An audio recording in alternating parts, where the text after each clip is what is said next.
जनकर गोटे भूल पाई आज आम ओडिशार गर्व अत्यंत लोकप्रिय मिठा छेनापोड़ पाई यार गोल्डन कलर कारामेलाइज स्वाद नरम टेक्सचर पाई अन्य सबू मिठा ठारू या अलग करें। आग को रज आसूची और रज पाई आपण मान सहित बहुत सारा पिठापणार रेसिपी शेयर कर सारी। आज चलतु ओडिशा प्रसिद्ध पारंपरिक मिठा छेनापोड़ को अति सहज उपाय घरे तैयारी करबा। आपण माने एठी देखि पारुथिबे छेनापोड़ केते बढ़िया तैयारी हेची। एथर रजरे निहाती भाबरे बनैबे, सेथिपई वीडियो को एंड जाई देखंतु। रेसिपी पसंद आसिले प्लीज लाइक शेयर करदेबे। चैनल नुआ थिले सब्सक्राइब करनेबे। फेसबुक पेज रे देखुथिले निश्चित भाव में फॉलो करनियंतु। चलतु स्टार्ट करिबा आज रेसिपी। छेनापोड़ तैयारी करबा पूर्वरु मु एठी कड़ाई को फ्री हीट कर नउची, कारण अन्य सब जिनस मु रेडी कर नेची। केवल छेना को छिड़ेबा आमे छेनापोड़ तैयारी करबा। से प्रोसेसटा बहुत कम समय लागिबो। जे कोनोसी जिनिस बेक करबा पई मु जो लूणटा व्यवहार करे एठी से लूण को दे देली। या को कवर करी लो मीडियम फ्लेम रे आमे छाड़ देबा। आ एठी ना आपण लूण जगह रे बाली मध्य नै पारिबे। एबे चलंतु छेनापोड़र प्रिपरेशन करबा। सेति पई मु कड़ाई बसई देली। एथिरे अल्प टिके पानी दे दबा, जा फଳରେ क्षीरटा तलू बिल्कुल भी लगेनि। तो ये छेनापोड़ तैयारी करने सबुठ प्रथम आमको फ्रेश छेना दरकार। से ये 2 लिटर क्षीर नहीं गली। आपड़ केते बड़ छेनापोड़ तैयारी करछंती से हिसाब रे क्षीर नहीं जिवे। छेनापोड़ ये जदि आपण फुल फैट मिल्क नेबे ताले छेनापोड़र टेक्सचर बहुत बढ़िया आसीबो, एकदम सॉफ्ट होगी तैयारी हम। एबे हमें गैस रो फ्लेम हाई रखिबा। या को एमती कंटिन्यूअसली चलेबा। किछि समय भितर क्षीर फुटिबा आरंभ हो। एठी क्षीर को अधिक फुटेबा दरकार नहीं, जस्ट फुटिबा आरंभ हेले आमे गैस रो फ्लेम लो करदबा। और छेना छिड़ेबा। छेना छिड़ेबा पई एठी मो विनेगार व्यवहार करछि। विनेगार जतिकि नबा सेतिकि पानी दे या को मिक्स करबा। और क्षीर रे अल्प अल्प ए मिक्सचर को पकेइकी एमती धीरे धीरे गोळेबा। प्रथमरु अल्प मो विनेगार पकेइथिली, एटा हल्का छिड़ीबा आरंभ हो जाइतिला। आउ अल्प पकईकी एमती मिक्स कली। लास्ट रे आउ जहाँ मिक्सचरटा थिला इतरे पकईदेली। या को एमती धीरे धीरे गोळेबा। मु गैस रो फ्लेम एठी बंद कर देइछि। जेतेबेले छेना छिड़ीबा आरंभ हो जिवो एठी हमें गैस रो फ्लेम बंद कर दबा। हेले छेनाटा पूरा सॉफ्ट होके तैयारी हबो। तो एठी देखि पारथबे पानीटा पूरा क्लीन पळै आसिला। और एठी सबुठो इंपोर्टेंट जिंस होउछि ए छेना पानी रे छेना को हमें अधिक समय रखिबानी, नहले छेनाटा सॉफ्ट रहिबोनी, छेना टाण हो जिवो, जा फଳରେ छेना पोड़र टेक्सचर परफेक्ट आसीबोनी। एटा सबुठो इंपोर्टेंट जिनस। तो ये सांगे सांगे आम कौन करवा, गोटे स्ट्रेनर को छाणीदेवा कि जेकोसी कपड़े को छाणी पारे। छेना को ये अधिक ड्राए करवा दरकार नहीं, से मुझे गोटे स्ट्रेनर नहीं गली।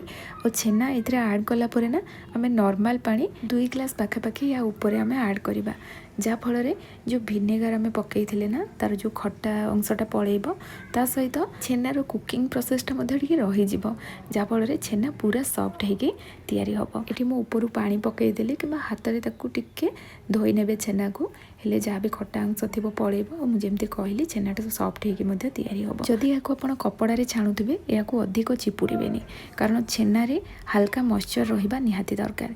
एबे या आम गोटे जगह को बाहर करनबा, हाथ में कि चामच रे या भल भाव में मिक्स करनबा।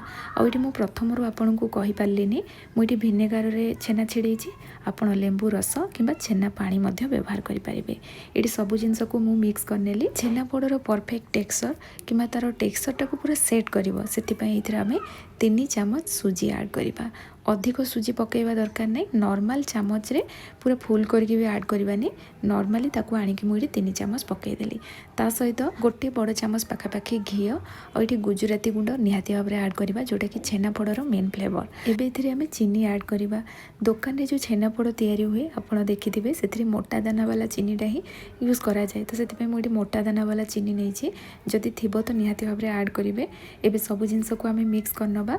आ मीठा जेतिकी पसंद करती से अनुसार चीनी नहीं जी। छेना को ये हाथ में चकटी चकटी मिसेबा दरकार नहीं, कारण ये छेना एमती खदड़िया होगी रहिबो, पूरा मिसिबनी। तो एबे आम ए छेना पानी ऐड करवा, कारण छेना अधिक ड्राए रहिबनी कि एक्सेस भी पानी दबानी। नॉर्मल पानी तो यूज करें, जो छेना पानीटा आम रखी ना ताको इथिरे यूज करवा। तो ये गोटे छोट किना मु छेना पानी देली, ताको भल भाव में मिक्स करनबा। और तार टेक्सचरटा देखो ये टाइप रहिला। छेनापोड़े बहुत कम जिनस यूज हुए, किंतु खाइबापी बहुत बढ़िया टेस्ट लगे। एथिरे आमे बेकिंग सोडा कि बेकिंग पाउडर ये सब जिनस किछि भी यूज करवानी, नॉर्मली ताको एमती तैयारी करबा। एबे या पई आमे गोटे छोट जगहटे रेडी करनबा, कारण 2 लिटर क्षीरर छेनारे आमे एठी छेनापोड़ तैयारी करचंती। तो एथिरे मु कदली पत्र देके याकू सेट करनेली। कदली पत्र जगह रे आपण साड़ पत्र कि बटर पेपर मध्ये व्यवहार करि परिबे। एबे एथिरे अल्प घी दे चारिपटे लगे नबा। ये देखो आमर जगहटे रेडी हो गला। से जो छेना को आम रेडी करते ताकू आड करवा ऊपर हल्का हाथ में प्रेस करी चारिपटे ताकू सेट करनवा। लास्ट ऊपर गोटे छोटे चामच घी पकेबा और चारिपटे ताकू लगे नवा। छेनापोड़ बनैबा तो बहुत सहज, केवल छेना को छिड़ेला बेले आप ध्यान रखिए छेनापोड़ पूरा परफेक्ट तैयारी हम। बेले बेले कौन हुए छेनापोड़ ना पूरा हार्ड होकर तैयारी हुए। छेना छिड़ेला बेले जदि आप ठीक से ताकू रेडी कर नथिबे से जिनसटा हो जाए। जितेबाला आप छेना छिड़ेबे क्षीर फुटिबा आरंभ हम आप सांगे सांगे गैस फ्लेम लो करेंगे। भिनेगार कि लेंबू रस पकई छेना छिड़ेला परे गैस फ्लेम बंद करी सांगे सांगे ताकू स्ट्रेनर कि कपड़े छाणी नेबे। केवल से गोटे जिनस उपरे डिपेंड करे आपनकर छेनापोड़ केमती तैयारी हम, से मु रिपीट करके कहली। तो ये छेना को रेडी कला परे ऊपर गोटे कदली पत्र रखीदेली। एपटे कड़े गरम हो जाइथिला। लुण उपरे डायरेक्ट ये जगह को आम रखिनबा। ये कौन स्टाण्ड दबा दरकार नहीं। या कभर करी या गोटे घंटा एमती लो फ्लेम रे ही कुक करथिली। छेनापोड़ धीरे धीरे लो फ्लेम रे ही यहाँ कुक हम। तो ये देखो साइड रू बहुत बढ़िया कलर पड़े आसी। आम बाहर करनबा और मु गोटे तावा रे या ओल्टे किसी समय पाई कुक करथिली, जहाँफल ऊपर पोर्शनटा भी हल्का टी पोड़ीज। तो यह ठंडा हाँपाई आम छाड़देवा। भल भाव में ठंडा है छेनापोड़ को आम काटिबा। छेनापोड़ ठंडा हो जाए आम डिमोल्ड करनबा। कदली पत्र देइचंती तलू बिल्कुल भी लागबनी। आपण मैंने ये देखिपे केते परफेक्ट यहाँ पोड़ी, बहुत बढ़िया कलर आसी। छेनापोड़ काटिला बेले ये आप देखिए जानीपे ये केते सॉफ्ट होगी तैयारी होती।